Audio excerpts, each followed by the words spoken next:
13 வயசில் மாதத்துக்கு 66 லட்சம் சம்பாதிக்கிறாரு. இவர் பேர் தன்மை பக்ஷி. 13 வயசு தான் ஆகுது. அமெரிக்காவில் இருக்க கூகுள் கம்பெனியில் வேலை பார்க்குறாரு. அங்கே ஒரு டாப் பொசிஷனில் இருக்கார். 8ஆம் கிளாஸ்லேருந்து 9ஆம் கிளாஸுக்கு போகிறாராம். அவர் அதுக்குள்ளே மாதத்துக்கு 66 லட்சம் சம்பாதிக்கிறார். கலக்கலில் பசங்கன்னா எப்படி இருக்கணும்.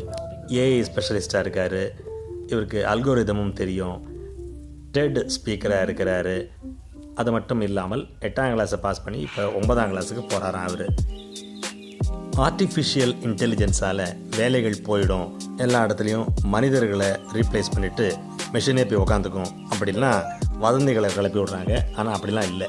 அது ஆக்சுவலாக பார்த்தீங்கன்னா மனிதர்களுடைய திறமைகளை அதிகமாக்கும். ஆர்டிஃபிஷியல் இன்டெலிஜென்ஸால் நமக்கு நிறைய நேரம் மிச்சமாகும், நம்மளுடைய திறமைகள் இன்னும் அதிகரிக்கும். உள்ளபடி சொல்ல போனால் ஆர்டிஃபிஷியல் இன்டெலிஜென்ஸால் மனித இனத்துக்கு நல்லது தான் நிறைய நடக்கும் நான் நம்புகிறேன். அப்படிங்கிற